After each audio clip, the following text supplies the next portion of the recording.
Pahalgam attack നടന്നിട്ട് കുറച്ച് മാസങ്ങളായി. പാകിസ്ഥാൻ സ്പോൺസേർഡ് ആയിട്ടുള്ള ഈ ടെററിസ്റ്റ് ആക്ടിവിറ്റി ഇന്ത്യക്ക് വളരെ വലിയ നഷ്ടമൊക്കെ ഉണ്ടാക്കി. അതിന് നല്ലൊരു മറുപടി ഇന്ത്യ കൊടുത്തു. പക്ഷേ വാട്ട് അബൌട്ട് ചൈന? ഈ അടുത്ത് അരുണാചൽ പ്രദേശ് സ്വദേശിനിയായിട്ടുള്ള പ്രേമ വാങ്ചോങ് തോങ്ഡോക്ക് അവരെ യാത്രേൻ്റെ ഭാഗമായിട്ട് ഷാങ്ഹായ് എയർപോർട്ടിലെത്തി. പക്ഷെ അവിടുത്തെ ഒഫീഷ്യൽ അവരെ തടഞ്ഞു നിർത്തി. അവരെ പാസ്പോർട്ട് ഇൻവാലിഡ് അത്രേ. കാരണം എന്താ? അരുണാചൽ പ്രദേശ് ഇന്ത്യൻ്റെ ഭാഗമല്ല, അത് ചൈനേൻ്റെ ഭാഗം അത്രേ. അതുകൊണ്ട് ഇവരെ ഇന്ത്യൻ പാസ്പോർട്ട് അവിടെ വാലിഡ് അല്ല, ഇൻവാലിഡാണ്. ഈ പ്രശ്നം ഇന്നും ഇന്നലെ തുടങ്ങിയല്ല. ചൈന കുറേ കാലങ്ങളായിട്ട് അരുണാചൽ പ്രദേശിനെ നോട്ടിട്ടിട്ടുണ്ട്. ശരിക്കും ഇത് അരുണാചൽ പ്രദേശല്ല, സാൻഗാനാണ് അത്രേ. ചൈനയും ഇന്ത്യയും തമ്മിൽ പല കാലങ്ങളിൽ പ്രശ്നം ഉണ്ടായിട്ടുണ്ട്. ഇപ്പോൾ ലാസ്റ്റ് 2020 ഒരു കോൺഫ്ലിക്റ്റ് ഉണ്ടായി. അപ്പോഴാണ് നമ്മുടെ ചൈനീസ് ആപ്പുകളൊക്കെ നിരോധിച്ചത്. അപ്പോൾ ടിക്ടോക്കൊക്കെ ആ സമയത്താണ് നിരോധിച്ചത്. അപ്പോൾ ആ സമയം മുതൽ ഇന്ത്യയും ചൈനയും തമ്മിലുള്ള ഡയറക്റ്റ് ഫ്ലൈറ്റ് ഓപ്പറേഷൻസൊക്കെ നിർത്തിവെച്ചിരിക്കുകയായിരുന്നു. പക്ഷേ അതൊക്കെ ഇപ്പോൾ റീസ്റ്റാർട്ട് ചെയ്തിട്ടുണ്ട്. അതിനൊരു പ്രധാനപ്പെട്ട കാരണം US ആണ്. US എന്നുള്ളതിനപ്പുറത്തേക്ക് ട്രംപാണ്.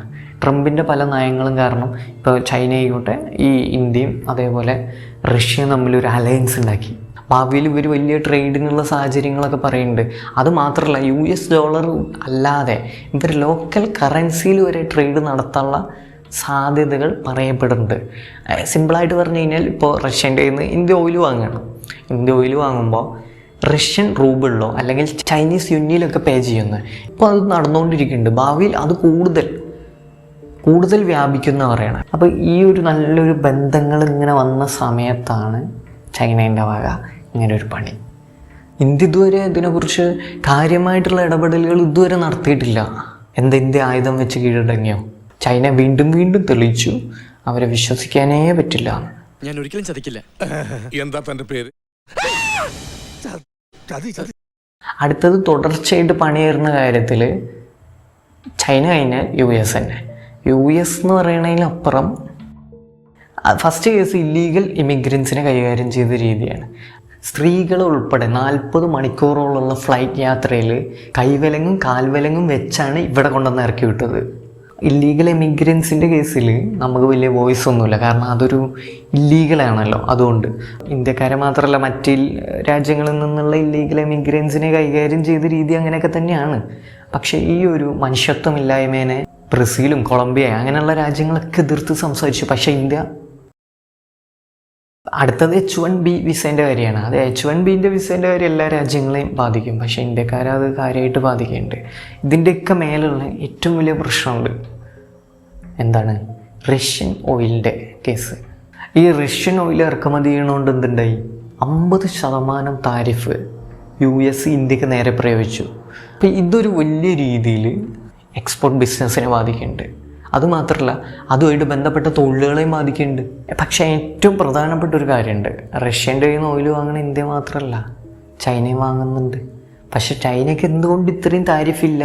അല്ലെങ്കിൽ ചൈനയ്ക്ക് നേരെ എന്തുകൊണ്ട് ഇത്രയും താരിഫ് പ്രഖ്യാപിക്കുന്നില്ല? കാരണം സിമ്പിളാണ്. ചൈനേൻ്റെ കയ്യിലൊരു സാധനമുണ്ട്, റിയർ എർത്ത് മിനറൽസ്. ഇത് നമ്മുടെ TV ആയിക്കോട്ടെ, സ്മാർട്ട് ഫോൺ ആയിക്കോട്ടെ, ഇലക്ട്രിക് വെഹിക്കിൾ ആയിക്കോട്ടെ, ഇതിലെല്ലാം ഈ സാധനം ആവശ്യമാണ്. ഇതിപ്പോൾ ഇതിൻ്റെ ഡോമിനൻ്റ് പ്ലെയർ ചൈനയാണ്. 90% ചൈനേൻ്റെ കയ്യിലാണ്. ഗൾഫ് കൺട്രീസിനൊക്കെ ഓയിൽ എങ്ങനെയാണോ അതുപോലെയാണ് ഇപ്പോൾ ചൈനയ്ക്ക് റിയർ എർത്ത് മിനറൽസ്. അതുകൊണ്ട് ഇൻ കേസ് അമേരിക്ക അല്ലെങ്കിൽ ട്രംപ് എന്തെങ്കിലും താരിഫ് പ്രഖ്യാപിച്ചു കഴിഞ്ഞാൽ ഈ റിയർ എർത്ത് മിനറൽസ് എന്ത് ചെയ്യും? ചൈന അവർക്ക് കൊടുക്കില്ല. അപ്പോൾ അമേരിക്കയ്ക്ക് വളർച്ച സാധ്യത ഇല്ലാതാവും. അതാണ് അതിൻ്റെ ഒരു പ്രശ്നം. അപ്പോഴാണ് ഈ അമേരിക്ക ഇന്ത്യനെ മെക്കിട്ട് കയറാൻ തീരുമാനിച്ചത്. അമേരിക്കേൻ്റെ ഈ താരിഫിൽ നിന്ന് രക്ഷപ്പെടാൻ ഇന്ത്യ കണ്ടുപിടിച്ചൊരു മാർഗം റഷ്യൻ്റെ കയ്യിൽ നിന്ന് വാങ്ങുന്ന ഓയിൽ കുറയ്ക്കുക, അമേരിക്കേൻ്റെ കയ്യിൽ നിന്ന് ഓയിൽ കൂടുതൽ വാങ്ങുക. ഇപ്പോൾ ഈ അടുത്ത് അംബാനീൻ്റെ റിലയൻസ് ഗ്രൂപ്പൊക്കെ റഷ്യൻ്റെ കയ്യിൽ നിന്ന് ഓയിൽ വാങ്ങുന്നത് കംപ്ലീറ്റ്ലി നിർത്തി. അതേപോലെ അടുത്ത വർഷം ആകുമ്പോഴേക്ക് അമേരിക്കയിൽ നിന്ന് LPG കൂടുതൽ ഇമ്പോർട്ട് ചെയ്യുക. അപ്പോൾ സാധാരണ രീതിയിൽ ഇപ്പോൾ LPGൻ്റെ കേസിൽ നമ്മൾ ഡിപ്പെൻഡ് ചെയ്യുന്ന ഈ ഒരു ഗൾഫ് കൺട്രീസിനെയാണ്. അപ്പോൾ ഇത് ഗൾഫ് കൺട്രീസ് കൂടാതെ US-ൻ്റെ അടുത്തൊന്നും കൂടിയും LPG വാങ്ങാനാണ് പ്ലാൻ. പക്ഷേ അതിൻ്റെ ഒരു പ്രോബ്ലം എൻ്റെ ഒരു സംശയം, ഈ ട്രാൻസ്പോർട്ടേഷൻ കോസ്റ്റിൻ്റെ ഒരു പ്രോബ്ലം ഉണ്ട്. ഗൾഫിൽ നിന്ന് പറഞ്ഞു കഴിഞ്ഞാൽ അത്യാവശ്യം നമുക്ക് അടുത്താണല്ലോ, പക്ഷെ അമേരിക്ക എന്ന് പറഞ്ഞാൽ അത്യാവശ്യം ദൂരെയാണല്ലോ. അപ്പോൾ ഈ ട്രാൻസ്പോർട്ടേഷൻ കോസ്റ്റ് ആര് സഹിക്കേണ്ടി വരും എന്നുള്ളൊരു ചോദ്യമുണ്ട്. അവസാനം അത് കറങ്ങിത്തിരിഞ്ഞ് പബ്ലിക്കിന് ഉപദ്രവമാതിരുന്നാൽ മതി. റഷ്യൻ ഓയിൽ ഇറക്കുമതി ചെയ്യുന്നതിൻ്റെ ഉപദ്രവം പോലെ അടുത്തൊരു ഉപദ്രവം ആവാതിരുന്നാൽ മതി. നാളെ നമ്മുടെ കാര്യങ്ങളൊക്കെ തീരുമാനിക്കുന്നത് ചിലപ്പോൾ US-ഉം അതേമാതിരി ചൈനയൊക്കെ ആവും. അങ്ങനത്തെ ഒരു സാഹചര്യം വരാതിരിക്കണമെങ്കിൽ ഇപ്പോഴേ അതിനുള്ള സ്റ്റാൻഡ് എടുത്തേ പറ്റൂ. അല്ലെങ്കിൽ നമ്മുടെ മെക്കെട്ട് കയറിക്കൊണ്ടേയിരിക്കും. ഇപ്പോൾ കയറിക്കൊണ്ടിരിക്കണോ അല്ല തന്നെ പിന്നെയും കയറിക്കൊണ്ടിരിക്കും.